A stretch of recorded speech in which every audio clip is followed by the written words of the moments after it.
olie drijft op water. Nou, dat wist je misschien ook al wel. De dichtheid van olie is namelijk kleiner. Nou, we hebben de doedag.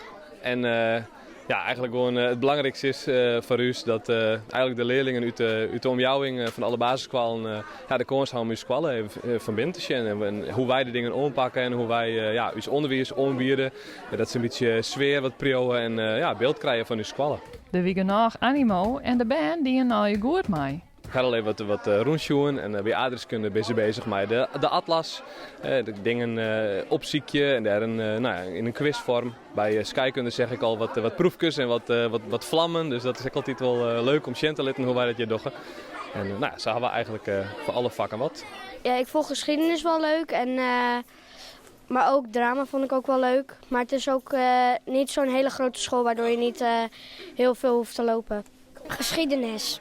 Want dan hebben we dingen te weten gekregen hoe wat het al je wie en betekende. En dat is weer wel interessant.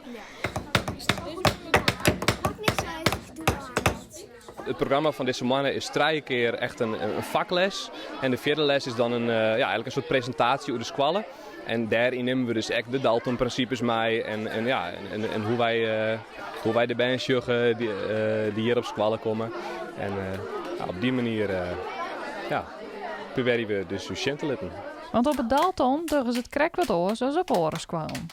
Dus de leerlingen krijgen dan een persoonlijk mentor die ze dus begeleidt. En dan sturen we op eigenaarschap eigenlijk. Dus dat de leerlingen zelf leren plannen. En in het onderwijs just dat we een proberen dat de leerlingen samenwerken. Dat ze reflecteren op wat ze doen. We jouwen leerlingen echt de ruimte om zichzelf te ontwikkelen op een eigen niveau. Zo kunnen leerlingen vrij makkelijk, als ze iets goed kennen, dat ze dan ook op een hoger niveau dat daar zelf mee verder kennen. En dat leerlingen wat meer ondersteuning nodig hebben, dat ze dat ook op een leger niveau in hun eigen tempo wat opbouwen kunnen.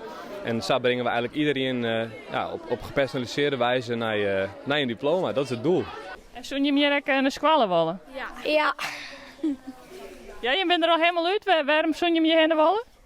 Heel leuke docenten, heel leuke lessen. Ja, dat eigenlijk wel. Ja. Nou, ik vind het gewoon een goede sfeer en ook gewoon leuke lessen met leuke leraren.